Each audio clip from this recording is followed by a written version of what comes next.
When it comes to the 2025 Honda Ridgeline and the 2025 Nissan Frontier, which truck is the better option for you?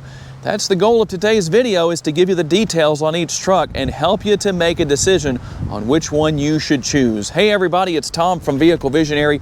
I hope you're having a great day. This video is a little bit delayed because I should have made it quite a while back. It was requested, but I am just now getting to it. But I hope some of you find it helpful, including the person who requested the video. If you want to know more about either truck, check out the link in the description of the video. Which truck has the lower base price? Well, you might be surprised at that. The base price for the Honda Ridgeline is $40,150. If you go with the base price on the Nissan Frontier, that is going to be $32,050.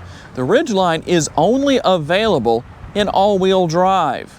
However, if you want rear-wheel drive, the Nissan Frontier is definitely going to be your option. It's also available with four-wheel drive. When it comes to the front end of each truck, they are going to look quite different from one another. Nobody can say that they look alike in any form or fashion, but they do have a lot of the same features and functionality.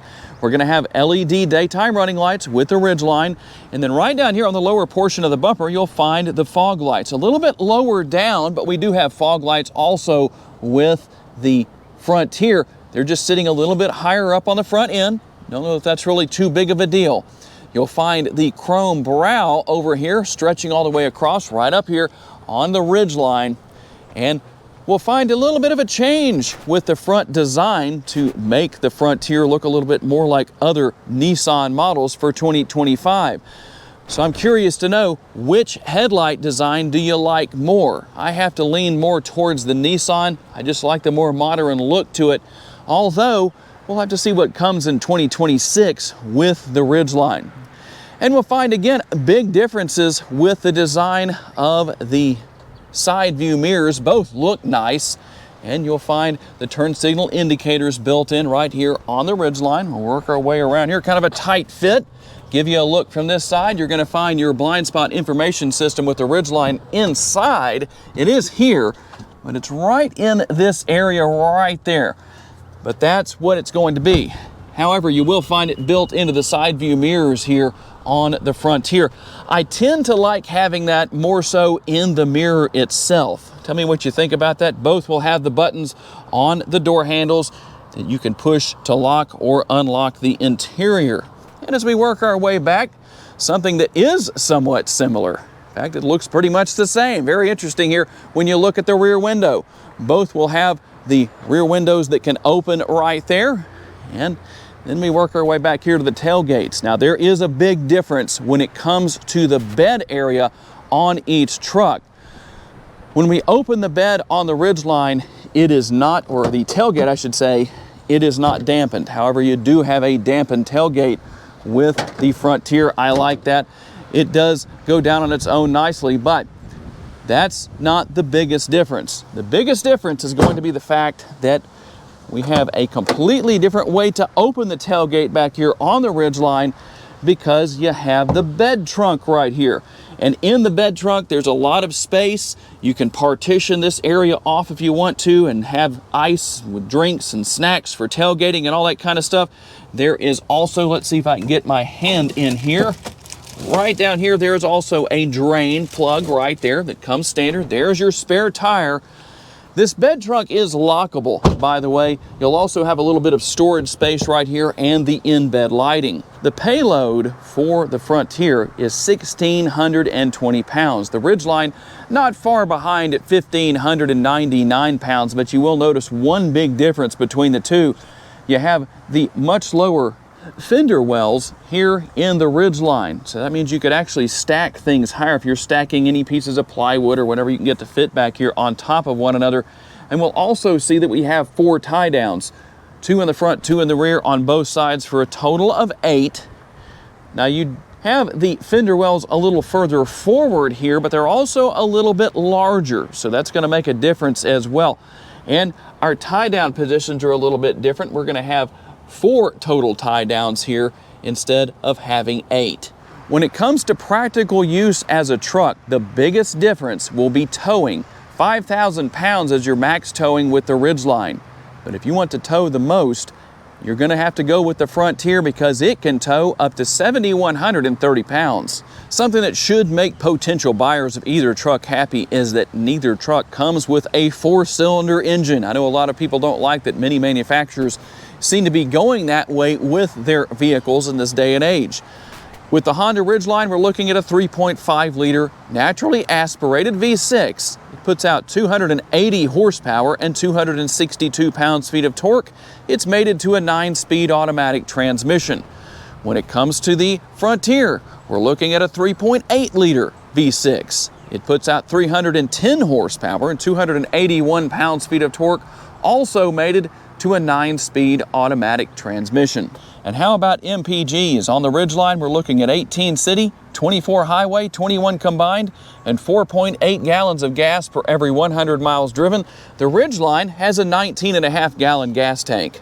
The Frontier's MPGs come in at 19 city, 24 highway, 21 combined, and 4.8 gallons of gas per every 100 miles driven. If you're looking for the larger gas tank, it's going to be here on the Frontier with 21 gallons compared to the 19.5 gallons over there on the Ridgeline.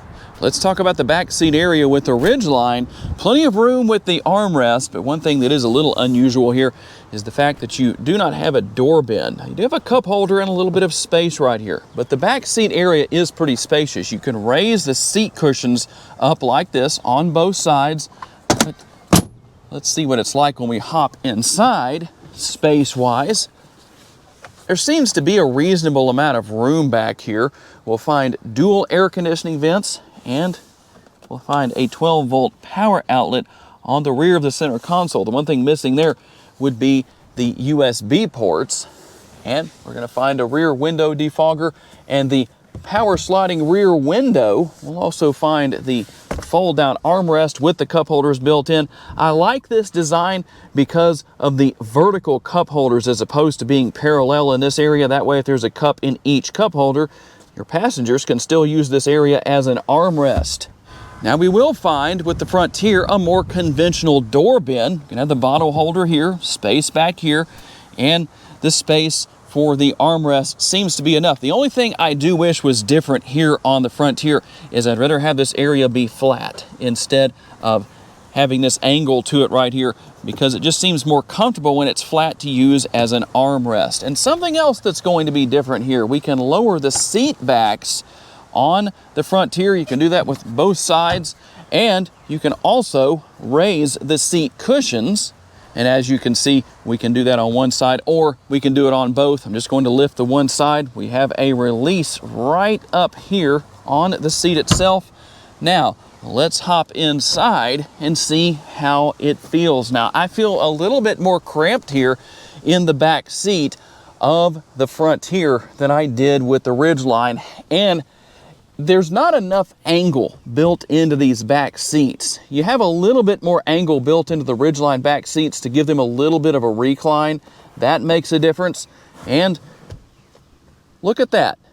Nissan doing the same thing that Honda did back here. I like that. The cup holders are a little bit larger, but once again, can still use the armrest as an armrest when there's a bottle or a cup in each one. Now, one thing missing in this particular case will be the air conditioning vents. But if you need the USB ports, those are going to be here. And I didn't show it in the Ridgeline, but there is a conventional size sunroof there, just like we would have here in the Frontier if this model had one. And we're sitting in the front seat of the Ridgeline. Let's talk about what you're going to find here. The upper and the lower door bins and the large armrest for the passenger side over there. We're going to have the nice large glove box and heated seats for the driver and the passenger. You can have ventilated seats, dual zone climate control, and we'll have all of our controls here for the side view mirrors. Instead of being on the door, they're currently on the dash area. There's how you go into econ mode, and you can turn some of your safety features on and off. You have a tilt and telescopically adjustable steering wheel and seat memory on the driver's side. Here is what your steering wheel looks like. Adaptive cruise control.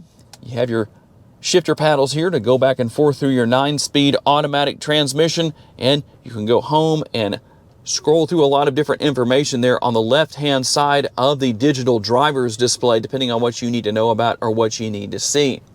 The upper console will have the sunglass holder, and we'll also have the controls for your power sunroof up there and your map lights right here, reading lights.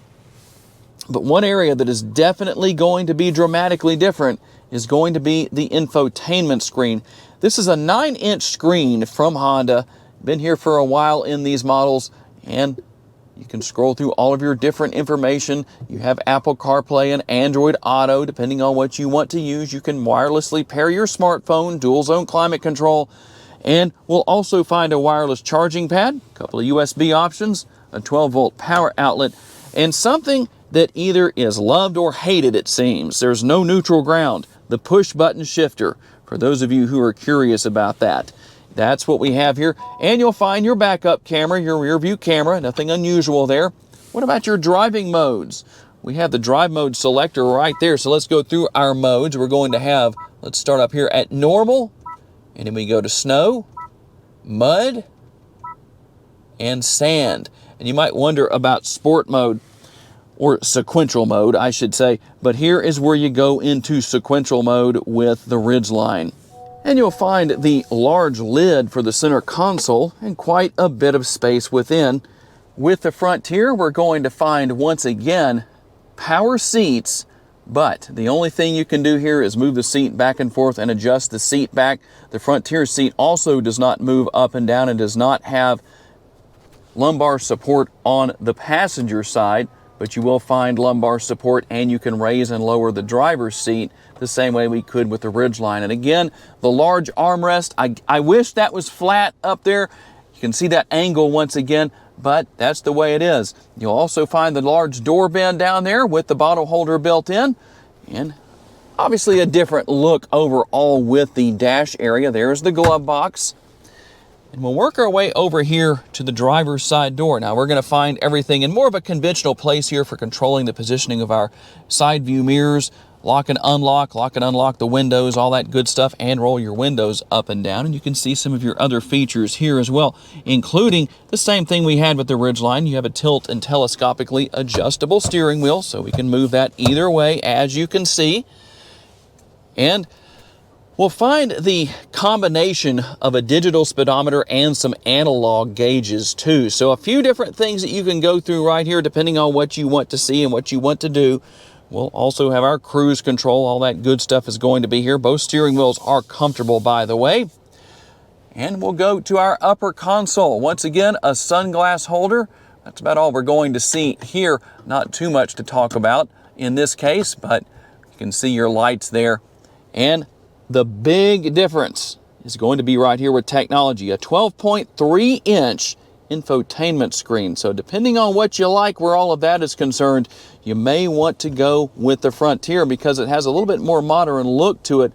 Now there is the rear view camera. I would like to see that take up the entirety of the screen just to make it easier to see, but that does seem to do the job. You've got the nice bright trajectory lines there, and you can see everything for the radio. All that's going to be here, your Frontier logo. And again, dual zone climate control. Now we don't have heated seats on this particular model, but that is an available option on the Frontier.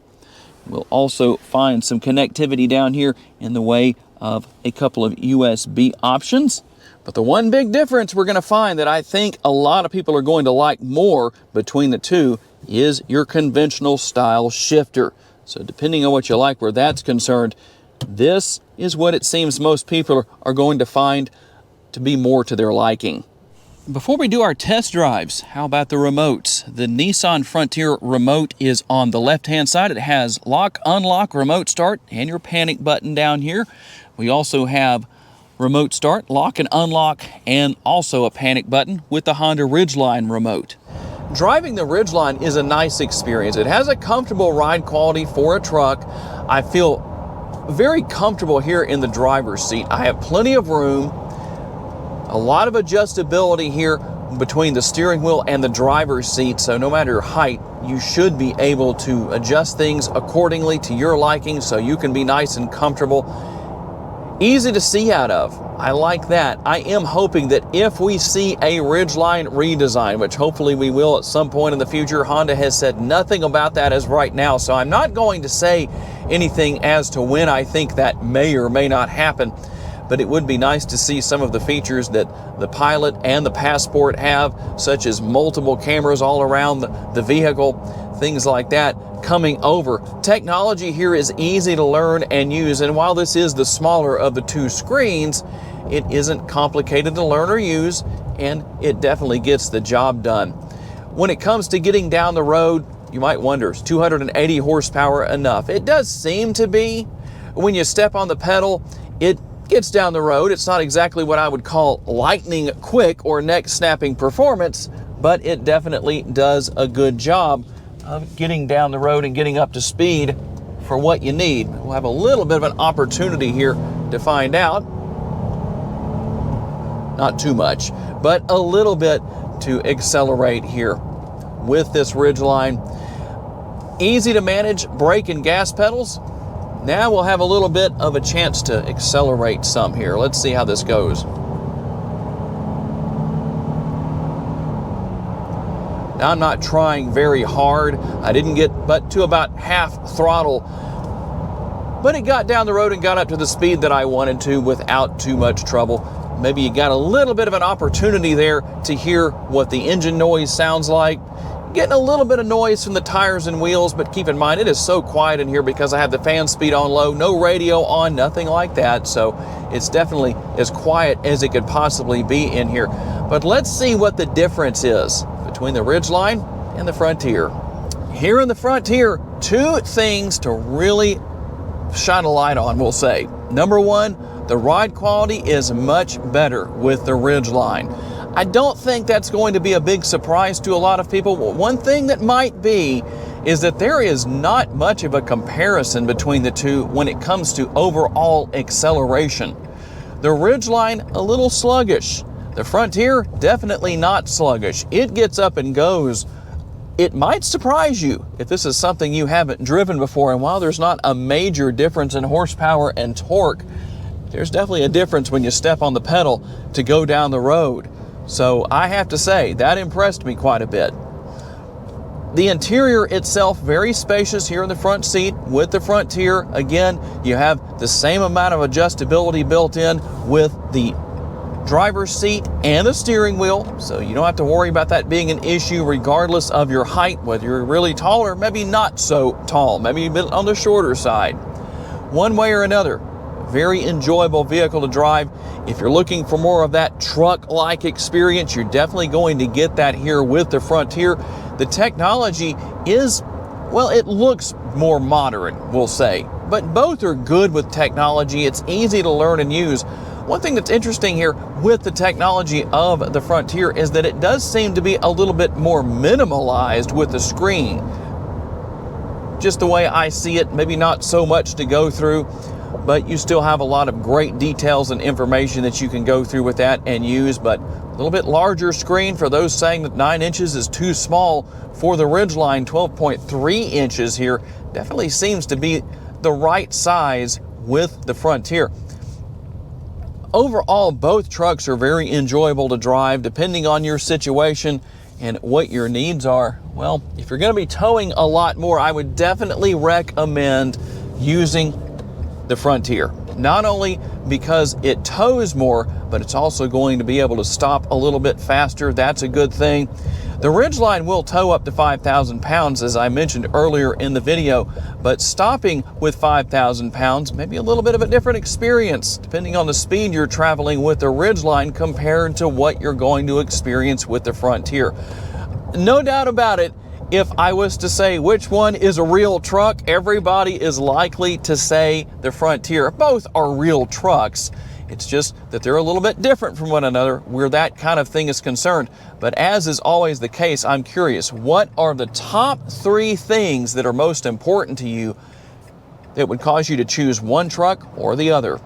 Okay, tell me what you think about these two trucks. Which one do you like better out of the Nissan Frontier and the Honda Ridgeline? I'm curious to know what would make your decision on which one you would buy and which one you don't want to buy. I would like to say a special thanks to my friends at or Nissan and Holmes Honda for loaning me these 2 trucks for the day so I could tell you all about them. And a special thanks to all of you for being kind enough to give me the opportunity to give you a vision for your next vehicle. If you enjoyed this video, please be sure to hit the like button. That's very helpful to me. Make sure to subscribe so you don't miss any future videos. And if you would, please share this video on your timelines on social media so other people can see it. If you would like to learn about additional vehicles you may wish to consider purchasing, check out the video that's on the screen right now, and I will see you there.